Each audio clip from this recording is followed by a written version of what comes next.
Okay, picking up here at part 2. Let's check those dials out. As I said, these are very large dials. You can see from my finger here that these are 0 to 100 dials. So that's very typical of the 2-bank large units. Now, this hasn't been reconditioned, and we're going to play with it and try and do that. But the question is, what is inside?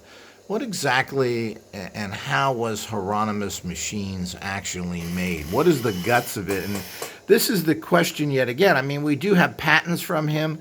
We do have newer machines, so it's not that great of a mystery. But it's also interesting to see actually from an original device what was really put in there. How was it made? Because, you know, things change all the time, just from the fact, as I've mentioned already, because of the fact of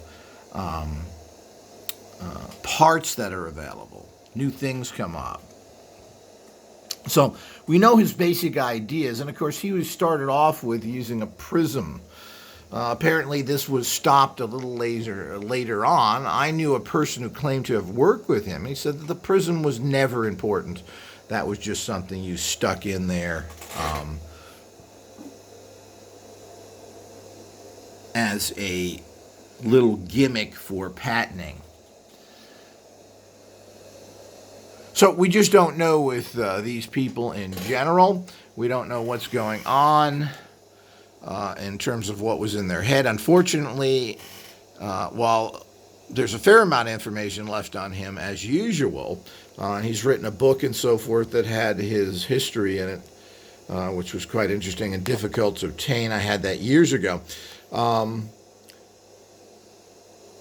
We don't know that much about it as usual. As usual, all this stuff hasn't been tested well because of political problems. And, you know, it's an industry that, or an interest that there isn't really a dedicated group of supportive people.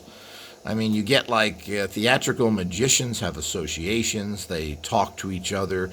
They further the business. They're kind of a club. You think of radionic people would be like this, but they're not. Radionic people are nothing more than backstabbing people, and the whole industry has went oddly to the dark black side Satanists who all work for very bad people. And it's really sad. So we just don't know.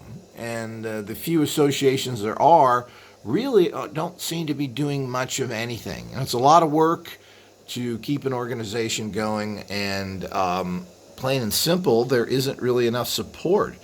You know, if you can't have enough support, if you can't make enough money to keep a team of people going, well, you're not going to have an industry. And of course, that's exactly what we have. So we have a bunch of groups that basically put out their machines, say they work, say they're wonderful, and that's it.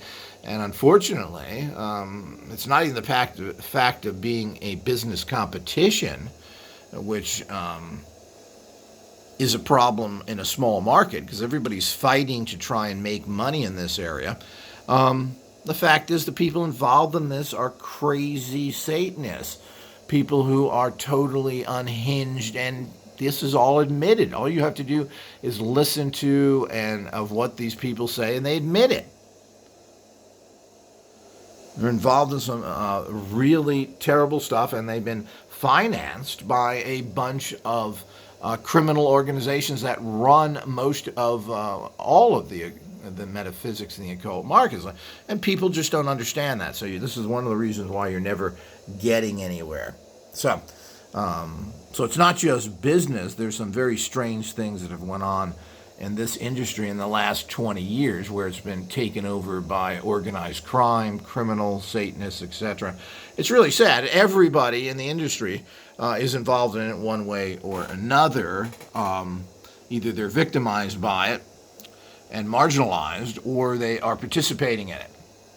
So it's a really serious problem. So where do you get it? You know, what bothers me is that usually tells me that there really is something to all this. If there's such a attack on this technology, why?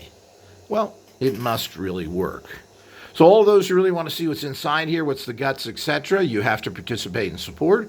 You have to be a patron or all access member, which is extremely inexpensive, around $8 a month, and then you can get all the great information of the years of research I've done and actually start seeing videos as we start to open all these machines and look at the guts of it, show you how it works. So that's really fun for anybody who's serious, if there really is anybody serious, but it certainly is fun to see these. So check all of our links and support.